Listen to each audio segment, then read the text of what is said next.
Thank you very much to Old Dominion University and the Embassy of Mexico in the US for this opportunity to share with you the experience of developing a satellite in Mexico. It is a great honor to be with you today, and I'm sure we will have a wonderful session. Congratulations to Old Dominion University for REYES, this wonderful initiative to promote science and engineering among young students, since science, technology, engineering, and mathematics are major tools to construct a better world. This presentation is about the future. It is about developing capabilities in space technology.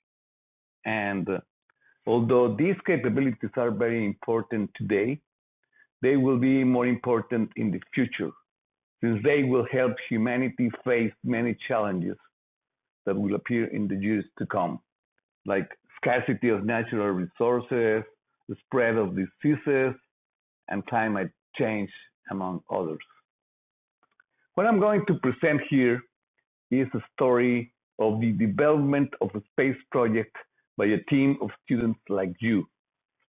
These students were capable of developing a working satellite that was put in orbit and fulfilled a mission of interest to NASA.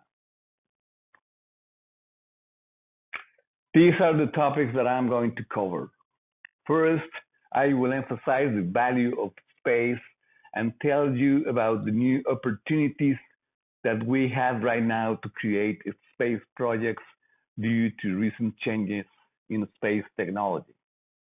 Then I will describe the AztechSat project and how was it conceived, developed, and finally succeeded in its mission. And then I will conclude with some reflections about how we did it so all of you can benefit from the lessons learned during the development of the project. First of all, I would like to ask you, what comes to your mind when you think about space? Usually, the images that come to most of us are that of space travel and humans fighting for justice in faraway corners of the universe.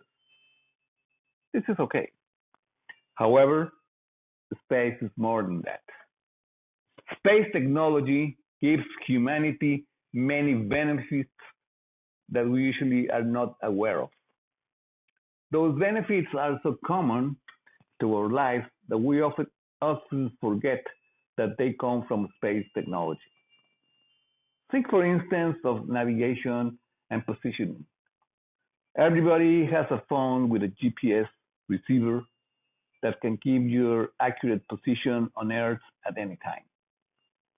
This GPS receiver can be used in an app and give you the capability to drive effortlessly through the streets of an unknown city in a way that could be considered science fiction just a decade ago.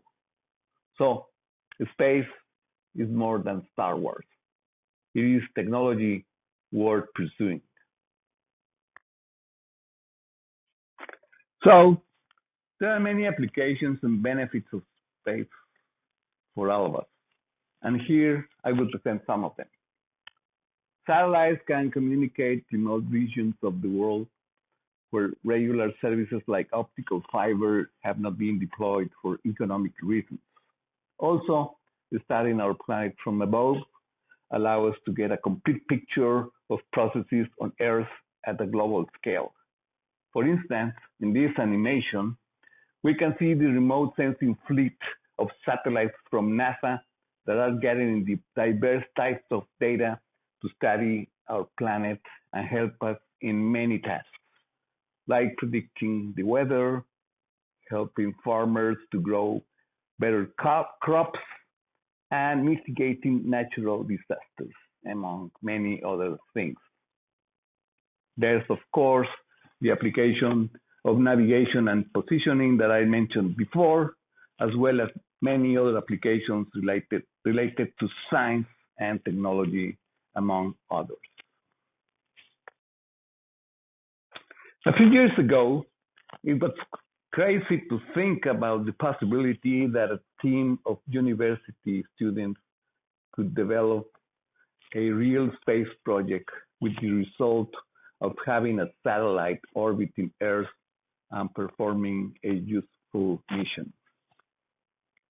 Space projects were the realm of big aerospace and defense companies, so it was unthinkable that the common citizen could have access to space. Now, things have changed. We have a new class of satellites called nanosatellites that can perform equally or better than big satellites for a fraction of the cost, size, and development time compared to large satellites, as you can see in the figure.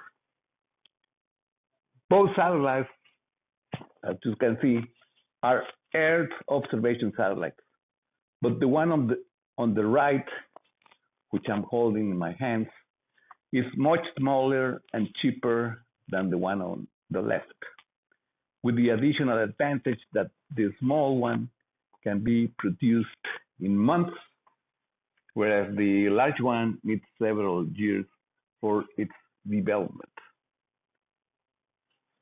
Furthermore, the small one, given that it's less expensive, allows us to make many copies. So we can send many satellites to space and make them work in harmony in the form of constellations. So small satellites are changing the way we do space projects, allowing us to do more with less. Small satellites come in various shapes and sizes, as you see in this figure. One special class of small satellites that is being very useful today are the nanosatellites, a class of satellites with masses ranging from 1 kilogram to 10 kilograms.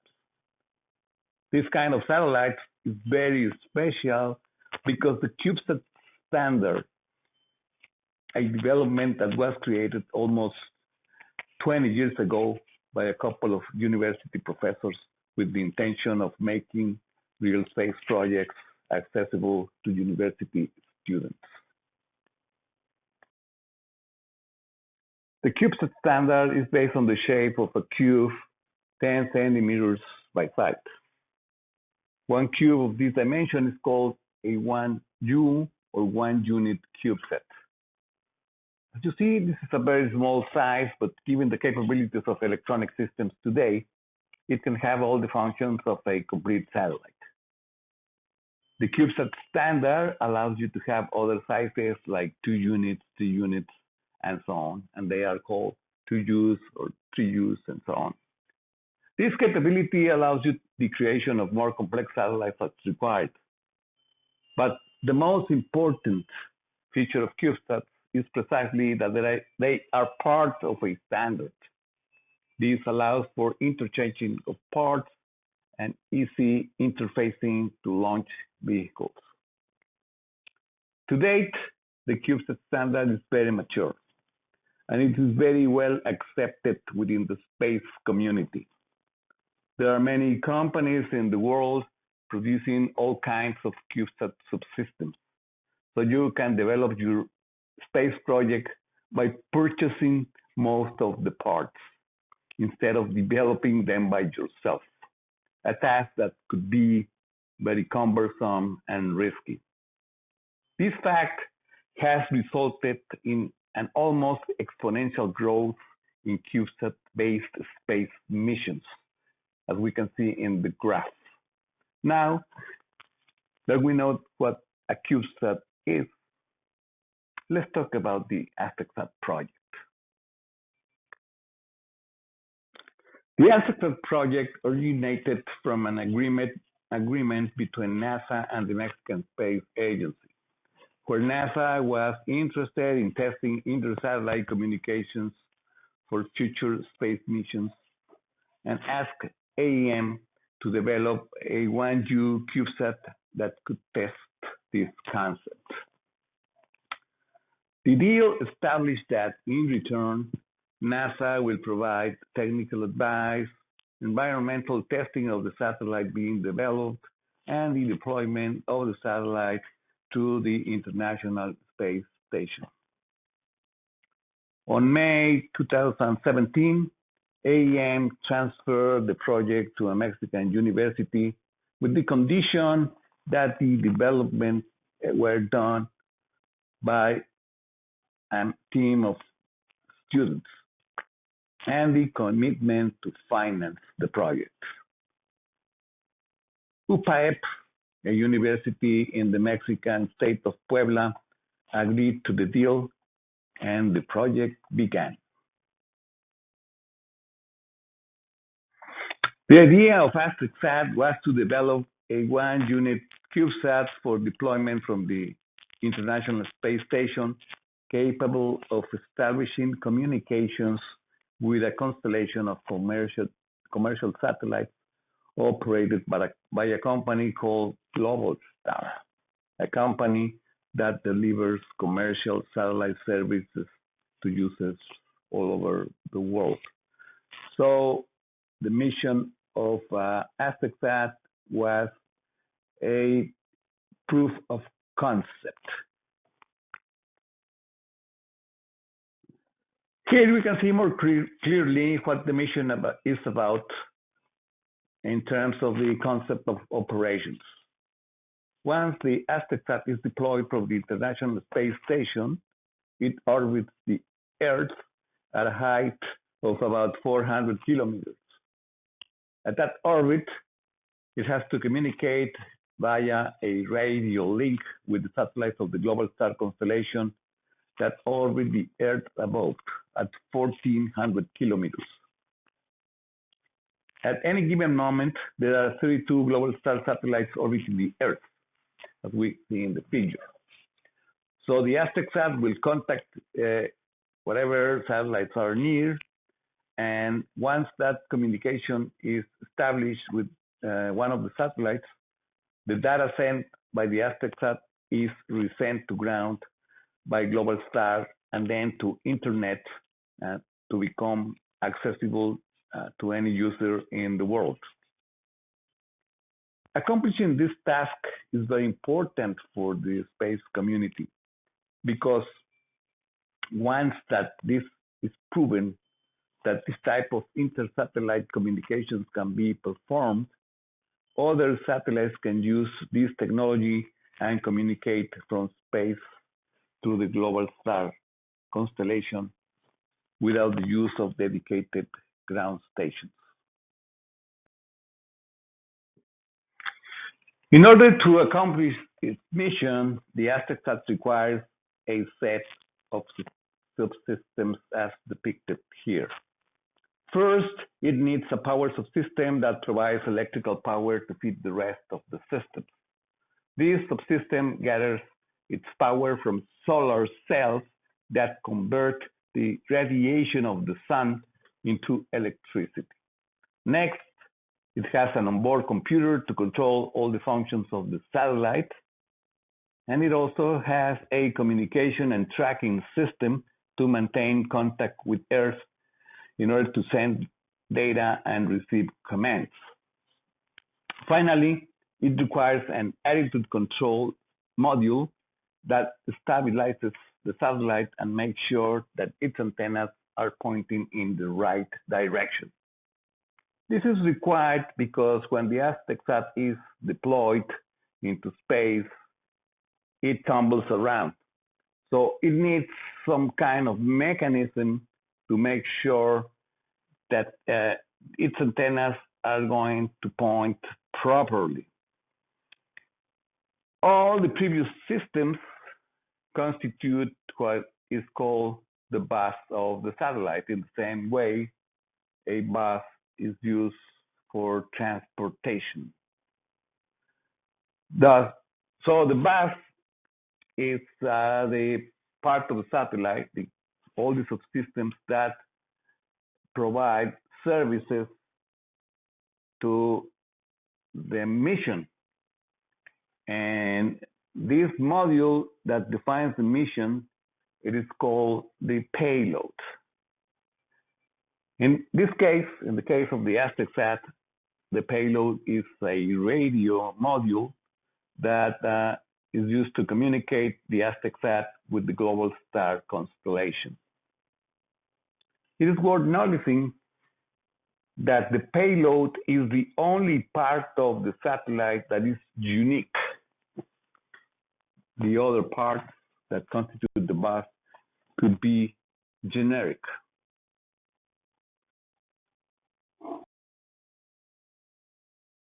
So, given that fact, it was decided from the beginning that all the AztechSat systems, besides the payload, were assembled from commercial parts.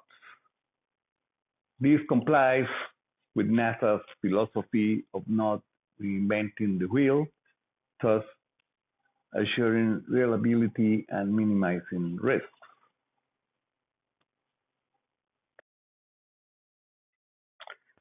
Buying the components of the bus does not mean that the participants didn't do anything. In fact, they do a lot, as we will see later. There were many tasks, like defining the mission precisely, integrating the satellite, testing it, documenting the project, and of course, developing the payload, which was unique for this mission.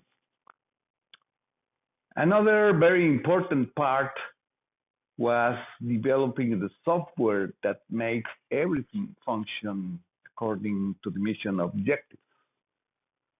So software is another part of a satellite that is unique to the mission.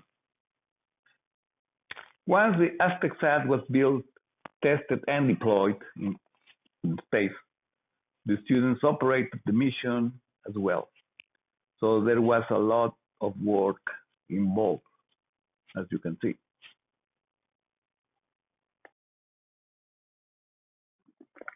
As we mentioned before, the AztechSat was done by a team of students led by professors of UPAEP.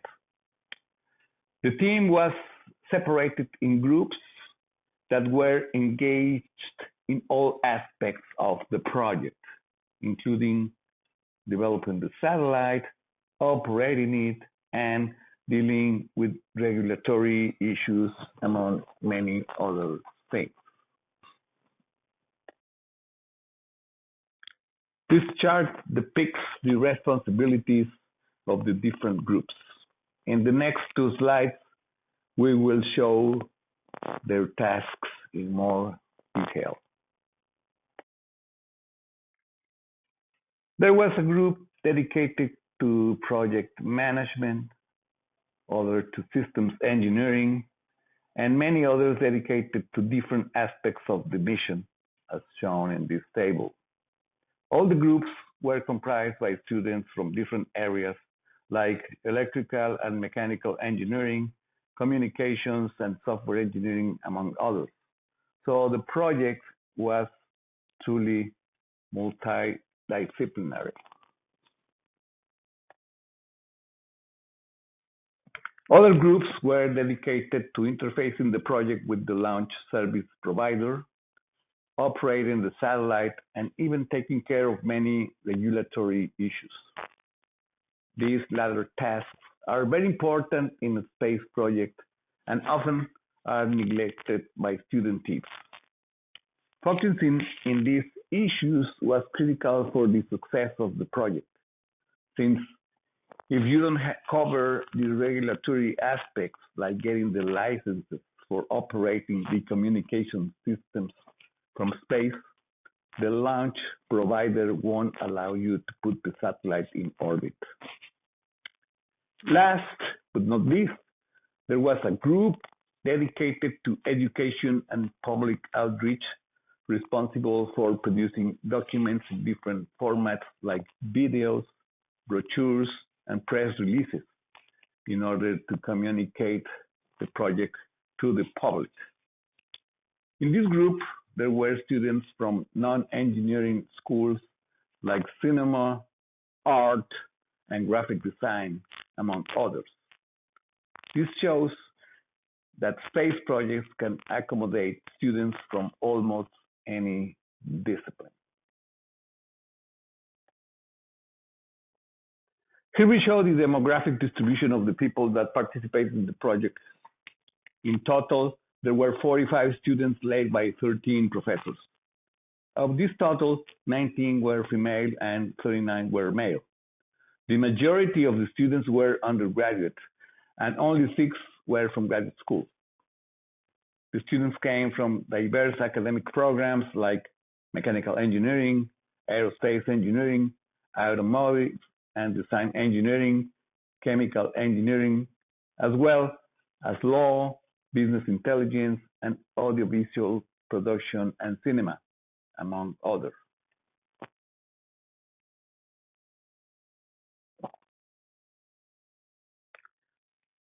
All of these students and professors were advised by a team of experts from NASA and the Mexican Space Agency. These mentors supervised the project and followed it very closely through bi-weekly remote meetings. This continuous availability of the mentors provided feedback to the groups when required and assured the success of the project. The AztechSat project was accomplished in a period of 2 years. It started in May 2017 and was completed by mid-2019. The satellite was launched on December 5, 2019 and was deployed from the International Space Station on February 19 of this year. Its performance was astounding. It started to fulfill its mission by communicating to the GlobalStar constellation just after 51 minutes of being deployed. This represents a great accomplishment for the team that developed the project and demonstrates that a space project can be achieved successfully by a team of students like you. 5, 4. I'm going to show you 3, a little video 2, of the launch of the 1, AztechSat. 0. It was launched, as we said, on December 5, 2019 of the Falcon by 9 a and Falcon Cargo 9 Dragon, rocket from transporting critical SpaceX on research a to enable living flying and working mission in to the Earth orbit International and in deep space. Station. After arriving to the ISS, stayed there until February 19, 2010, where it was deployed into space. So let's watch it. So this is the Falcon 9 rocket. It's about to go to space. So an amazing experience.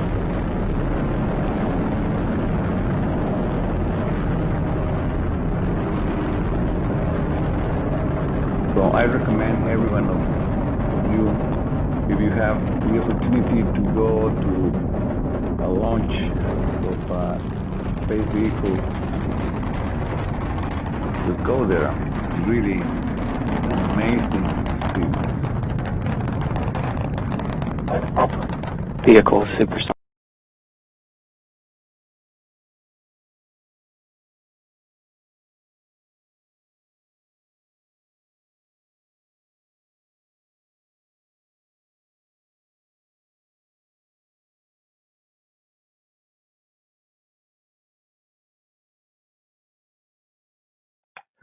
Here is an actual photograph of the AztechSat as being deployed in space.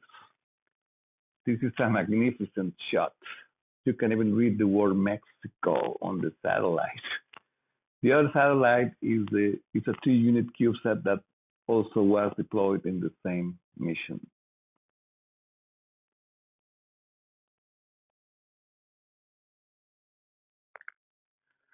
Here we're going to watch a video from Dr.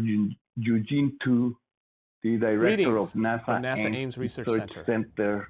As a Center Director of NASA Ames, I want to congratulate Mexico for the successful deployment of AztechSat-1 from the International Space Station. This has been an amazing collaboration. I want to particularly congratulate the students and mentors from UPAEP and the support they received from University of Chihuahua, as well as, of course, the support and sponsorship from the Mexican Space Agency. As I mentioned earlier, it's been an amazing collaboration. The passion, the work ethic that we saw from the students and the mentors was inspiring to us. And as I understand it, the mission was already considered a full success. Within 15 minutes after deployment from the International Space Station, the signals were being received by GlobalStar, and we are really happy with the results. So this has, again, been an amazing journey, and we are really looking forward to future opportunities for collaboration between NASA Ames and Mexico as we move forward in space exploration. Again, thank you and congratulations.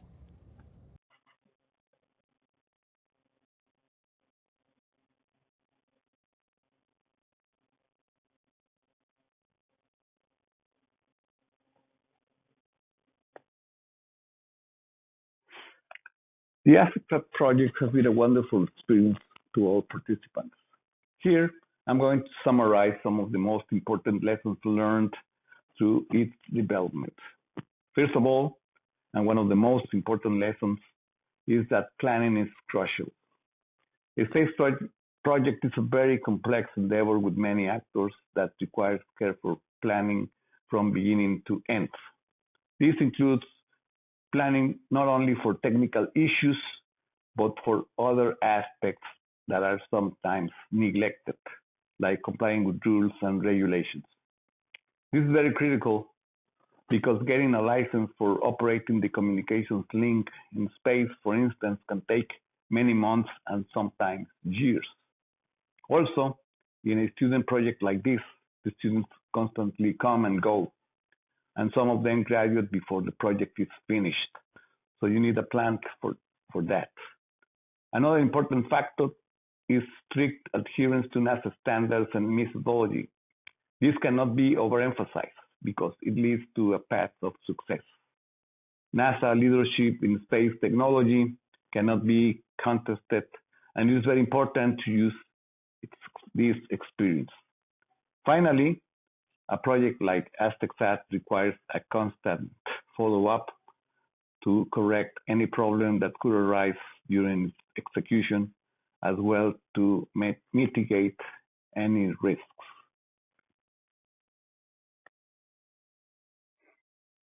And now to conclude, I would like to emphasize that in a project like this, although the technical challenges can be enormous, poor project management is catastrophic.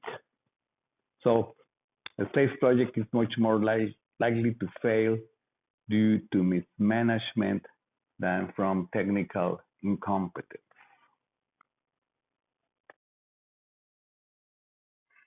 To sum up, AztechSat was a complete space project that was used to successfully train the students in a wide variety of disciplines, as we have shown.